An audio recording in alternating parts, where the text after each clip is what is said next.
By the time Linda Parker stopped talking, a grizzly was standing in my pasture behind her close enough that I could hear it breathing. She had just threatened to fine me, lien me, and escalate legal action through her homeowners association. On land, her HOA had zero authority over. 10 seconds later, she was shaking so hard she dropped her clipboard in the dirt and ran for her car like she'd seen the truth for the first time in her life. My name is Ethan Cole. I run a working ranch outside Mill Haven, Colorado, not a hobby ranch, not a weekend Airbnb backdrop, a real place with fencing schedules, feed invoices, busted pipes, and 12-hour days that start before sunrise. The back line of my property touches Bear Ridge Conservation Zone, a federally monitored wildlife corridor. We get black bears, elk mountain lions, and once in a while, grizzlies moving through the timber. Around here, warning signs aren't decoration. 5 miles east of me is Hillside Meadows, a polished subdivision with stone entry walls, identical street lamps, and a homeowners association that loves rules almost as much as it loves power. Clean curbs, trimmed hedges, matching paint palettes. That whole world. I'm not in that world. Never joined, never signed their covenants, never paid dues, never attended one meeting. Different parcel, different jurisdiction, different life. Linda Parker was their president. If you've ever met someone who mistakes confidence for authority, you already know Linda. White polo, beige slacks, expensive sunglasses, clipboard held like a weapon, voice set permanently to public scolding. She had that polished smile people use when they're about to make your day worse and call it policy. The first time she came onto my land, I was elbow deep in a frozen valve line near the North Trough. I heard a car door slam, then boots on gravel, then her voice slicing through the air. Ethan Cole. Linda Parker, president of Hillside Meadows Homeowners Association. We need to discuss multiple property violations immediately. I looked up and saw her already inside my fence. Not at the gate, not at my porch. Inside my fence because she'd slipped through a loose corner wire by the cedar post and walked straight into my pasture without permission. She held up a printed sheet and read like she was handing down a sentence. Non-compliant fence material, unapproved outbuilding color, unmaintained landscape conditions, visual inconsistency from roadway approach. I remember blinking at her for a second thinking this had to be a prank. Then I said, "Ma'am, you're trespassing. And your homeowners association has no jurisdiction here. You need to leave." She tilted her head, gave me a patronizing half smile, and said, "We protect property values for the valley. Your parcel impacts neighborhood standards." The valley. I pointed at the timber line behind her and said, "That direction is active wildlife corridor. You do not want to stand there arguing. Exit through the gate and leave my property." She gave a little laugh and tapped her clipboard. People always use wildlife danger to avoid compliance. That was the start. 2 days later, I got a letter titled Notice of Violation. 3 pages. Official font.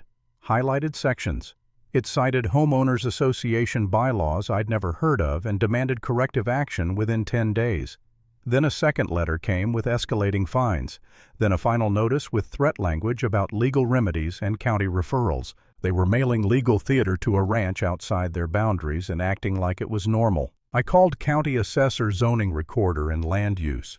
I burned an entire workday listening to hold music and repeating my parcel number to 4 different offices. Every single person gave me the same answer. "Mr. Cole, your property is not in Hillside Meadows and not subject to that HOA. Clear, documented, end of question." Except Linda treated facts like bad suggestions. She started posting in a local community group saying my ranch was degrading area standards and creating externality risk for homeowners.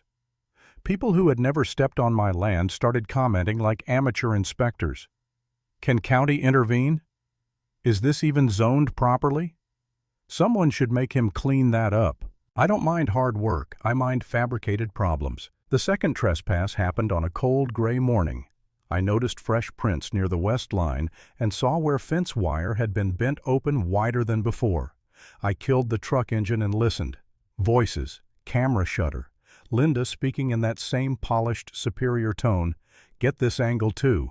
This one shows neglect." She had brought a guy in a green vest with compliance stitched on the chest like a costume version of law enforcement. I walked over and said, "Both of you are trespassing. Step off my land now." Linda didn't move.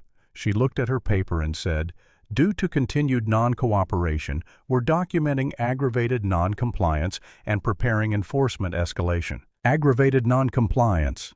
On private ranch land she had no right to enter. That week wore me down. I won't lie. I wasn't confused about the law. I was exhausted by the friction. I had calves to check a busted gate hinge diesel delivery, to coordinate and weather moving in by Thursday. Every minute spent on Linda's fantasy jurisdiction cost me real money and real work. For one brief moment I thought, let her finish her little performance, collect evidence, quietly deal with it in court if I have to. Then the woods answered for me. A branch snapped behind Linda. Not a twig crack. A heavy wet break that carries distance. I looked past her shoulder and saw a grizzly easing out of the pines, massive head-low shoulders rolling testing scent. The compliance guy saw it and turned white. Linda kept talking. I dropped my voice and said, "Linda, stop. Don't turn fast. Stand still." She snapped back, "Do not interrupt an active inspection." I cut her off. "This is not an inspection. You're in bear country." Freeze. Something in my tone landed. She finally stopped speaking. The grizzly took 2 slow steps forward, lifted its nose, and held still. No roar. No dramatic movie charge. Just quiet power. The kind that makes every human title instantly meaningless. Linda's hand shook so hard her papers rattled against the clipboard clip. We stood there in silence. 5 seconds. 10. 15. Then the bear shifted, turned away, and moved back through the trees like we were boring. The second it vanished, Linda bolted. She stumbled through the bent fence opening, dropped her clipboard, grabbed at her sunglasses, and sprinted to her car. The compliance guy tripped at the post, caught himself, and followed. Tires spit gravel. Gone. I walked over and picked up the clipboard she left behind. Inside were time-stamped violation forms, handwritten notes, and printed photos she'd taken on my land. She had documented her own trespass better than any camera trap could.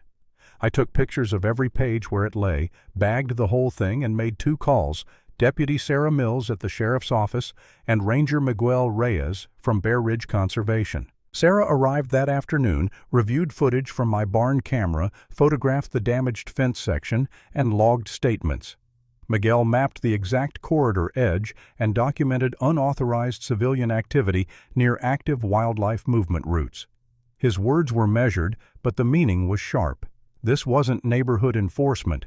This was a safety risk with potential federal implications. That changed the temperature immediately. A week later, Hillside Meadows announced an emergency compliance session. Linda sent me a formal notice as if I were under her authority. I showed up anyway. Clean boots folder, tabbed parcel maps, printed county letters, camera stills, incident number, ranger memo. I wasn't there to argue. I was there to end it. The meeting room was packed. Board members at front table, homeowners in folding chairs, Linda standing by a projector like she was about to brief a task force. She opened with, "We are addressing a persistent refusal to comply with community standards affecting neighborhood value." I let her finish, stood up, and laid the county parcel map on the table. Before anything else, I said, "I am not in your homeowners association, never have been, and your president has repeatedly trespassed on my property." She tried to steamroll. "That statement is misleading and inflammatory." I plugged in my laptop and played the footage. Clear video. Date and timestamp. Linda entering through bent fence wire. Linda directing another person on my land. Linda continuing, after verbal warning, to leave. The room got quiet in stages, like power shutting off block by block. Deputy Sarah Mills stepped forward, identified herself, and explained the trespass criteria in plain language. Then Ranger Miguel described the conservation boundary, the wildlife corridor risk, and the liability exposure created by unauthorized access. No raised voices, no drama, just facts with consequences. Linda switched to defense mode. I acted in good faith for community stewardship.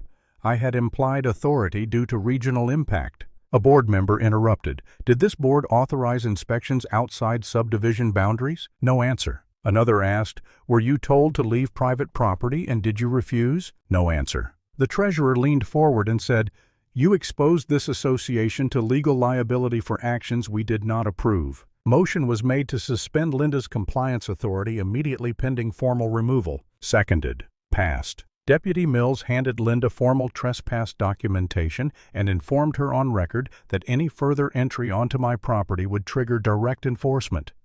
Linda signed with a stiff hand, eyes fixed on the table, voice gone.